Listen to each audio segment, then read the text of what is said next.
Voyant, il y avait pour la fille de 14, il y avait qu'on voudrait ou on a 500, et la 500 d'autres c'est Rotan.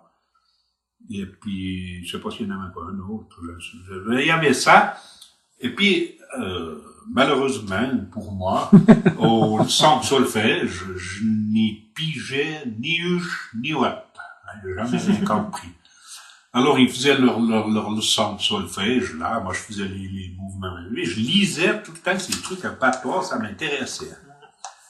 Et dans le bleu, je me demande ce que ça veut dire. Et puis, j'ai jamais su exactement ce que ça voulait dire. Puis, en fait, chez nous, là, on avait des nains qui habitaient. C'était marié entre eux, et puis les gens étaient restés petits. C'était des tonnes de Vulien qui étaient établis à Moudon, là, en face d'où on habitait. Puis lui, il était cordonnier, c'était des frères et sœurs. Il y avait 2 frères et 2 sœurs, ils étaient tous petits. Puis un peu retardés.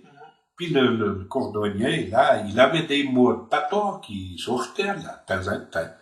Et puis ça m'intéressait aussi. Et puis, après, quand j'ai commencé cantonnier, à Nérue, j'étais cantonnier. J'habitais à Moudon, mais je faisais des trajets. J'allais à Nérue, Saint-Cierge, Sauveterre, par là autour. Alors là-bas, il y avait encore pas mal de personnes qui, à tout moment, enfilaient des mots de patois. Ça me stimulait encore ça de plus, hein. Puis j'ai pris un petit livre-hôtel à vide, et puis j'ai pas mal relevé de mots. Jusqu'au jour où il est sorti le dictionnaire de Madame Chulet, là, je crois. Petit qui a eu avant l'autre. Je me rappelle plus. Puis Chulet, je crois. Ouais, il est comme ça. Alors là, j'avais pas mal de mots. Et puis, je me suis acheté un livre de Marc Anouilh, puis je pouvais traduire ces mots. Puis j'avais rajouté un tas de mots au crayon, des mots que j'entendais, puis qui étaient encore pas là-dessus. Puis petit à petit, en allant au Papazen, on a pratiqué, on a parlé le patois avec les autres Papazen, et puis ça est venu plus ou moins comme ça. Puis alors à Nérue, quand j'allais au bistrot, il y avait 2 Papazen qui parlaient encore. Deux du toit, mais c'était pas la même famille, mais ils s'appelaient les 2 du toit. Et puis, ils se voyaient des fois au bistrot, et puis quand je les voyais s'enfiler, parce qu'on travaillait seul, ils n'allaient pas. Je les voyais des fois s'enfiler au bistrot, j'allais vite. Je me disais, tiens, je vais entendre du patois. Oui, c'est formé, hein. J'ai jamais de voyer, donc, hein, que j'allais m'enfiler au bistrot pour écouter le patois, hein, parce que je préfère gueuler, là. Et puis, comme ça, de fil en aiguille, puis, je relevais tous ces mots que j'entendais, ainsi de suite. Et puis après, en lisant Marc Anouilh, en lisant toutes les littératures, ça est venu tranquillement. Mais j'étais encore jeune, hein. Et puis, au début que j'étais marié, tous les samedis matins, il y avait l'émission Paul Burnet, à la radio, Nos Patois, romain, il y avait des fois du Vaudois, des fois du Jura, des fois Fribourg, Valais, des choses comme ça. Alors, toutes les cassettes, j'avais une radio à cassette. Quand c'était du Vaudois, avec les autres aussi, j'en ai aussi enregistré. J'enregistrais, je pesais sur mes 2 machins, là, tac, puis j'avais toutes les émissions à Paul Burnet, je lisais là encore, qui passaient là, puis ça m'a dégrossi de plus en plus, et puis voilà, quoi. Je suis arrivé à parler patois avec Dame Goum, et puis avec des autres aussi, et puis, maintenant, je pense que je suis presque au point. Oui. J'ai pas eu de peine, moi, parce avec l'accent, hein. Parce que quelqu'un qui n'a pas l'accent, c'est un peu plus dur. Il peut pas parler patois, c'est pas possible. On peut pas parler raffinant, il faut. Oui. Il faut, parce que l'accent vient quand même du patois. Hein. Oui. Les vieux qui parlaient patois, ils avaient l'accent, comme ça. Oui. De la langue d'origine. Ouais. Hein. Parce qu'au début, il y en avait encore beaucoup qui étaient leur vraie langue, je pense, au patois. Mais plus beaucoup, hein. Bon, c'est devenu ça, en tout cas, ils parlaient le patois comme nous on parle français là. Oui, oui. Et puis, j'ai connu un cours quand j'étais à Grillon, là, un petit pas au long, à Sud-Hollande, à Cambabren, il dit toujours Georges Croix, qui parle patois aussi. C'est monsieur qui est un peu qui est en deux, là. Ouais, ouais.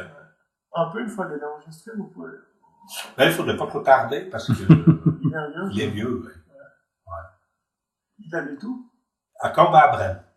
D'accord, je vois pas vraiment ça. C'est quand on monte sur la route de Villars, à un trop long et Ouémo, il y a une place, il y a une, c'est marqué Aulien.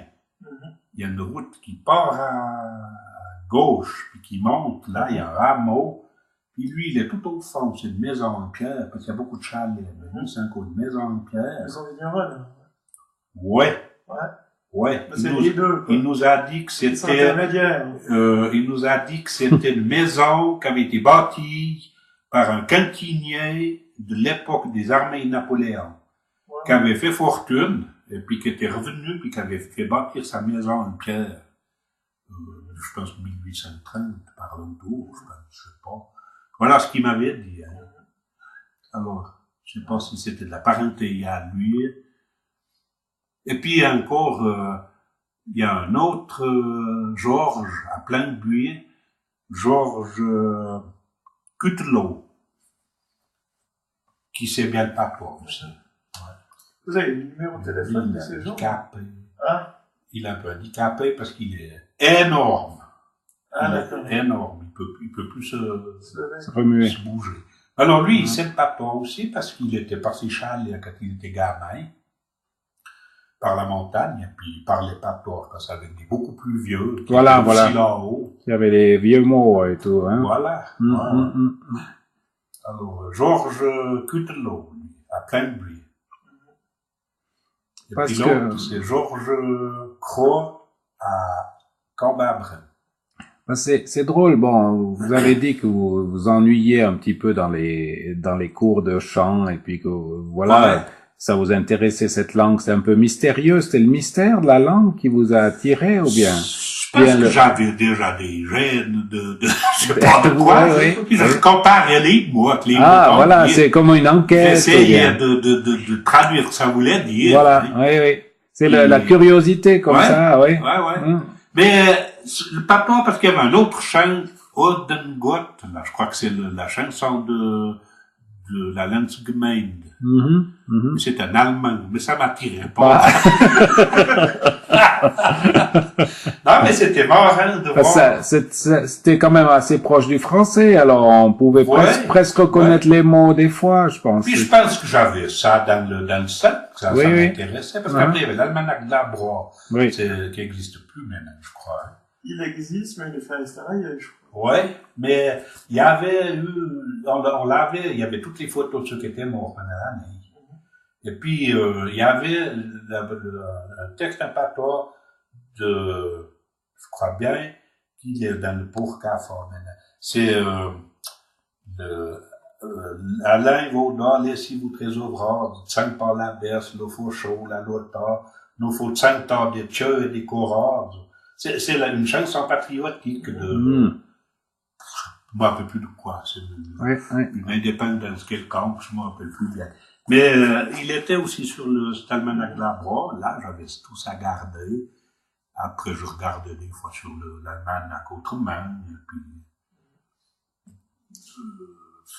il y avait des gamins à l'école, je pense que leur papa ou leur maman sortaient des mots de patois, parce que je me rappelle, quand j'allais à l'école à Moudon, là, j'étais petit, là, il y avait un qui sortait des mots tout le temps comme ça, patois.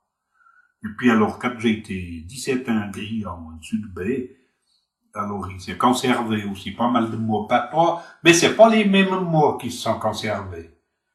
C'est une région. Patois est presque le même, mais là, dans la région, ils ont conservé d'autres mots. Alors, là-bas, c'était encore des autres. Alors, j'avais fait une fois un travail concours avec tous ces mots que j'avais relevés. c'était pas les mêmes. Donc, d'autres qui étaient à la mode, entre guillemets, ouais, c'était pas les mêmes mots. Il aurait fallu les deux pour arriver à faire presque un truc complet. Oui. Parce qu'ils gardaient les mots, d'autres mots. La patte d'aise, c'est, là-bas je l'avais entendu, mais là, je l'entendais pas. Et c'est quoi? C'est la patte à laver. Ah, les aises, c'est les voilà. vaisselles. Oui, Eige, oui, tout à fait. Patte d'aise. Puis les grands-parents, ils parlaient aussi. Comment? Mon grand-père, il parlait aussi. Moi, j'ai mon grand-père qui avait pas mal de mots. Ouais, des gros doigts. Des mots comme ça. Ouais. Quand même pas, non. Mais est-ce que c'est vraiment la langue qui vous a intéressé ou bien les gens qui parlaient? Non, c'est plutôt la langue. Plutôt la langue, hein. Oui. Mais c'était le son qu'il y avait là derrière ou bien le mystère des mots plutôt? C'est-à-dire qu'au début, je l'entendais pas parler. Oui. Je lisais ses textes comme ça parce que je les voyais sur ses livres. Mais quand j'ai commencé à entendre parler, c'était ou bien à la radio, ou bien ces gens ces nains là qui sortaient des mots. Ça devait être aussi mystérieux pour un enfant d'avoir à côté comme ça des gens qui ont une autre forme, c'est comme s'ils viennent d'une autre planète. Ça doit être fascinant. Je me rappelle encore, il y avait Lucie, Amélie, c'était deux sœurs, qui étaient les deux naines. Et puis il y avait Gustave, et puis Gustave, il avait fait l'apprentissage, il était cordonnier, de métier. Et puis il y en avait encore un autre qui était vraiment encore un peu... Il manque une ou deux tuiles. Les idiots du village, entre guillemets. C'était Marie-Anne Trousse. Voilà, on avait ça aussi, à Saviez. On avait, à Granois, il y avait une famille comme ça. On savait qu'ils étaient pas normaux, quoi, mais c'était vraiment chouette, quoi. C'est fascinant. Sortait des mots comme ça. Oh, c'était... Non, c'est que...